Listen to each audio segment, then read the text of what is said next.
কথাখিনি ক'লে কোৰ্টে ক'লে যিহেতু চাৰ্জশ্বিটখন বহুত দীঘল বহুত ডাঙৰ সেইখন পঢ়িব লাগিব আৰু আয়োগেও প্ৰতিবেদন দিব চাৰ্জশ্বিট পঢ়া আয়োগৰ প্ৰতিবেদন লৈ মাৰ্চৰ 13 তাৰিখে পৰৱৰ্তী শুনানি দিছে আৰু সেইদিনাখন গোটেই কথাটোৰ এটা শুনানি হৈ কিবা এটা হ'ব ইয়াতে আমি CBI তদন্ত বিচাৰিছোঁ CBI তদন্তটোৰ কথাও আমি ক'ম এতিয়া 13 তাৰিখে ক'ম মাৰ্চৰ 13 তাৰিখে আৰু কি সোমাব পাৰি চাৰ্জশ্বিটখনত কি ভুল ওলায় সেইবিলাক ক'ম আমি চাৰ্জশ্বিটখন দিছে হয় কিন্তু চাৰ্জশ্বিটৰ জৰিয়তে তেওঁলোকে যাতে বেইল নাপায় বাচি যাতে যাব নোৱাৰে সেইখিনি আমি চোকা দৃষ্টি ৰাখিম আৰু আমি কোনোপধ্যে দোষী শাস্তি ৰেহাই পোৱাৰ কাৰণে আমি পাবলৈ নিদিওঁ যিহেতু অভিযোগনামা দাখিল কৰা হ'ল বহুতে বহুত ধৰণৰ ৰিয়েকশ্যন দিছে আপোনাৰ মতে কি হ'বগে ন্যায় পাবনে জুবিন গাৰ্গে যি সংঘটিত হ'ল চাওক শপতনামাখন দাখিল কৰাৰ লগে লগে বহুতে কৈছে আমাৰ পচন্দ হোৱা নাই আমি ভাল পাইছোঁ আমাৰ পচন্দ হোৱা নাই গৰিমা গাৰ্গ ডাঙৰীয়ানীয়ে কৈছে খুব ভাল হৈছে মই সন্তুষ্ট আৰু কোনোবাই কৈছে মই সন্তুষ্ট নহয় শপতনামাখন কাৰো হাততে পৰা নাই কাৰো হাততে নাই যেতিয়ালৈ শপতনামাখন আমি নপঢ়োঁ তেতিয়ালৈ একো ক'ব নোৱাৰোঁ কিন্তু কেইটামান ভুল আমি পাইছোঁ যিখিনি আমি গম পাইছোঁ যেনেকৈ আপোনাৰ ক্ৰাইম চিনৰ মেপিং বা ক্ৰাইম চিন ৰিক্ৰিয়েশ্যন যিটো কয় যে ক্ৰাইম চিনত গৈ তাতে গোটেই বস্তুটো চাব লাগে আৰু সেইটো কৰিব লাগে অকল অপৰাধীখিনিক লৈ গৈহে যিটো কাম অসম আৰক্ষী SITয়ে নকৰিলে আজি আমি মেঘালয়ৰ কেছ এটা যদি চাওঁ সোনাম ৰঘুবংশী মনত আছেনে গিৰিকক যে মাৰিছিলে এই সোনাম ৰঘুবংশীৰ কেছটোৰ ক্ষেত্ৰত মেঘালয় পুলিচে চেৰাপুঞ্জীত এই অপৰাধীবিলাকক লৈ গৈছিলে লৈ গৈ তাতে মেপিং কৰিছিলে সেইটো কাম কিন্তু অসম আৰক্ষী বা SITয়ে নকৰিলে সেইটো নকৰাৰ ক্ষেত্ৰত ক্ৰিমিনেল ইনভেষ্টিগেশ্যনত মোৰ হয়তো ভুল হ'ব পাৰে কিন্তু মোৰ যিখিনি সীমিত জ্ঞান মই ভাবোঁ যে তেওঁলোকে বেইল লৈ ওলাই যাব পাৰে তেওঁলোকৰ যদি ভাল উকিল যদি লগায় এতিয়া তেওঁলোকে এতিয়ালৈ বেইলৰ এপ্লাই কৰা নাই এতিয়া শ্যামকানু মহন্তহে গম পাব আৰু চৰকাৰে গম পাব কিহৰ কাৰণে বেইলৰ এপ্লাই কৰা নাই আৰু যদি ভাল উকিল লগাই বেইল যদি লৈ ওলাই যায় তেতিয়াহ'লেতো বৰ ডাঙৰ কথা হ'ব আমি ইয়াৰ আগতো দেখিছিলোঁ নন্দিনী কাশ্যপৰ কেছটো যদি মনত পৰে নন্দিনী কাশ্যপৰ ক্ষেত্ৰতো আপোনাৰ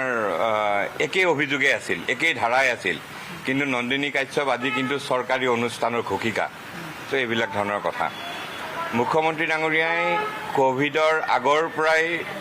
জুবিন গাৰ্গক হত্যাৰ এটা ষড়যন্ত্ৰ কৰা বুলি কৈছে এতিয়া হত্যাৰ ষড়যন্ত্ৰ যদি জুবিন গাৰ্গক ক'ভিডৰ আগৰ পৰাই কৰা হৈছিলে তেতিয়াহ'লে 23 ডিচেম্বৰ 2021 এটা আপোনাৰ আৰম্ভ কৰিছিলে জুবিন গাৰ্গ মিউজিক LLP তাতে তাৰচিম মিল্টাত আছিলে সিদ্ধাৰ্থ শৰ্মা আছিলে জুবিন গাৰ্গ আছিলে প্ৰায় 10 লাখ টকা ইনভেষ্ট কৰিছিলে কেপিটেল ইনভেষ্টমেণ্ট সিদ্ধাৰ্থ শৰ্মাক এৰেষ্ট কৰিলে তাৰচেন মিত্তালক কিন্তু ৰেহাই দিয়া হ'ল প্ৰশ্নবোধক থাকি যাব সপোন LLP এইটো হ'ল 27 ডিচেম্বৰ 2021 দুইটা অনুষ্ঠান একেলগে ওচৰা ওচৰকে এটা মাহত আৰম্ভ কৰিছে এটা 23 ডিচেম্বৰ এটা 27 ডিচেম্বৰ 27 ডিচেম্বৰ সপোন LLP এখন স্কুলৰ ক্ৰিচেণ্ট একাডেমী ৰুম নম্বৰ 101 যোৰহাটত আৰম্ভ কৰিছিলে এজন অংকুৰ বৰুৱা বিজেপিৰ ডাঙৰ নেতা জুবিন গাৰ্গ তেওঁলোকে আৰম্ভ কৰিছিলে কিন্তু এই অংকুৰ বৰুৱাক মাতিলে মাতা নাই আমি নাজানো প্ৰশ্নবোধক চিন থাকি যাব কিয় বিজেপি নেতা হোৱাৰ কাৰণে তেওঁক ৰেহাই দিয়া হ'ল নেকি তেনেকুৱা ধৰণৰ কথা ইয়াতছত যিমান কেইজন আছিলে তাৰে অকল 4জনকহে এৰেষ্ট কৰিছে বাকীবিলাকক ৰেহাই দিয়া হৈছে প্ৰশ্নবোধক চিন থাকি যাব কিয় থাকি গ'ল দ্বিতীয় কথা ইয়াতছখন যোনে বুকিং কৰিছিলে তেওঁক ৰেহাই দিয়া হৈছে আমি যদি কলিকতালৈ যাওঁ মেছিৰ যিটো অনুষ্ঠান তাতে ষ্টেডিয়ামত যিটো গণ্ডগোল লাগিছিল তাতে অৰ্গেনাইজাৰক এৰেষ্ট কৰিছে কলকাতা পুলিচে ইয়াছ বুকিং কৰা অৰ্গেনাইজাৰজনক কিয় এৰেষ্ট কৰা হোৱা নাই কিয় সোধপোছ কৰা নাই প্ৰশ্নবোধক চিন থাকি যাব অনুজ বৰুৱা যিজন PR তেওঁক এৰেষ্ট কৰা হোৱা নাই প্ৰশ্নবোধক চিন থাকি যাব ট্ৰেণ্ড MMS শ্যামকানু মহন্তৰ পত্নী তেখেতক এৰেষ্ট কৰা হোৱা নাই প্ৰশ্নবোধক চিন থাকি যাব তো তেনেকুৱা বহুত প্ৰশ্ন থাকি গ'ল যে মানুহ চাই সুবিধা লয় চৰকাৰৰ সুবিধা লৈ কাক এৰেষ্ট কৰিব লাগে কাক এৰেষ্ট কৰিব নালাগে কাক ৰেহাই দিব লাগে এনেকুৱা ধৰণৰ যদি কথা চলি আছে তেতিয়াহ'লে আমি ভাবোঁ যে ভাল উকিল যদি লগায় বিৰোধী মানে শত্ৰুপক্ষই এই শ্যামকানু মহন্ত সিদ্ধাৰ্থ শৰ্মা তেওঁলোকে যদি ভাল উকিল যদি লগায় তেতিয়াহ'লে হিয়াৰিঙত এই কেছ উৰি যাব, এই চাৰ্জশ্বিট উৰি যাব। 349 জন সাক্ষী তেওঁলোকক সাক্ষী দিব আহিব লাগিব, কোৰ্টত হাজিৰ হ'ব লাগিব। চ' এনেকুৱা কৰোঁতে হয়তো 30 বছৰ 40 বছৰ লাগি যাব পাৰে। আমি সাক্ষীসকলকো অনুৰোধ কৰিছোঁ আপোনালোকে যেনেকৈ SITত আহি পেলাই সাক্ষ্যদান দিছে ঠিক তেনেকৈ কোৰ্টতো যাতে একেখিনি কথাই যাতে কয়, কোৰ্টত যাতে কথাটো উল্টাই নিদিয়ে আৰু কোৰ্টে মতাৰ লগে লগে যাতে আহে, সেইটোৱে আমি আপোনালোকৰ ওচৰত অনুৰোধ কৰিলোঁ। সাধাৰণ জনতাৰ প্ৰশ্ন যে যেতিয়া চুৰি ডকাইতি এটা ঘটনা সংঘটিত হয়, এজনকতো দলটোৰ গ্ৰেপ্তাৰ নকৰে, সকলোকে গ্ৰেপ্তাৰ কৰে। এই ঘটনাত সকলো আছিলে, কিন্তু বাছি বাছি কেইজনমানক গ্ৰেপ্তাৰ কৰিলে, বাকীখিনিক ৰেহাই দি দিয়া হ'ল। আৰু মুখ্যমন্ত্ৰীয়ে কৈছে যে মই বুলিহে পাৰিছোঁ এওঁলোকক জেলত ভৰাই ৰাখিব। তাৰমানে মানুহৰ ৰাইজৰ ৰোষৰ পৰা পাৰ হোৱাৰ বাবেহে বা 26ৰ নিৰ্বাচনৰ বৈতৰণি পাৰ হোৱাৰ বাবেহে এনেধৰণে ৰাখি থৈছে নেকি? তেনেকুৱা এই ধৰণৰ ইংগিত দিয়া নাই জানো? মুখ্যমন্ত্ৰী ডাঙৰীয়াৰ কেইটামান কাম আমি শলাগ ল'বই লাগিব।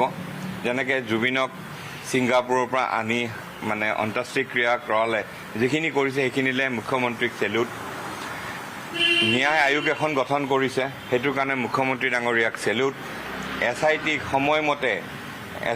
চাৰ্জশ্বিট জমা দিছে, SIT মুখ্যমন্ত্ৰী ডাঙৰীয়াক চেলুট। যিখিনি কৰিব পাৰিছে তেখেতে কৰিছে, কিন্তু তাৰ মাজত কিছুমান প্ৰশ্নবোধক চিন মানুহৰ মনত থাকি গ'ল। আজি বহুত মানুহে আমাক ফোন কৰি সোধে, লগ পালে সোধে, যিহেতু কেছ এটা কৰিছোঁ যে কি হ'ব, ৰেহাই পাই যাব নেকি, তেওঁলোকে ওলাই যাব নেকি, শ্যামকানু মহন্তহঁতক বচাব নেকি, সুধাংশু অংকুৰ বৰুৱাক কিয় সোধপোছ নকৰিলে, ইয়াতছত থকা বাকীকেইজনক কিয় সোধপোছ নকৰিলে, কিয় এৰেষ্ট নকৰিলে, এনেকুৱা ধৰণৰ প্ৰশ্ন মানুহৰ মনত আছে, থাকি যাব এইবিলাক প্ৰশ্ন। ত' 26ৰ ইলেকশ্যনৰ এটা কাৰণ হয়। কিছুমান মানুহে এতিয়া কি কৰিছে, চাৰ্জশ্বিটখন নপঢ়াকৈ কমেণ্ট দিয়া আৰম্ভ কৰিছে, চাৰ্জশ্বিটখন ভাল নহয়, মোৰ অমুক আছে, মোৰ সন্দেহ আছে, তমুক আছে, তেনেকুৱা।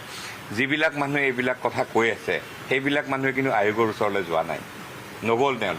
তেওঁলোকে প্ৰমাণ কৰিব বিচাৰে যে জুবিন মোৰ ৰাইট হেণ্ড, জুবিন মোৰ লেফ্ট হেণ্ড, জুবিনৰ লগত মোৰ অমুক সম্পৰ্ক, তমুক সম্পৰ্ক। কিন্তু চৰকাৰে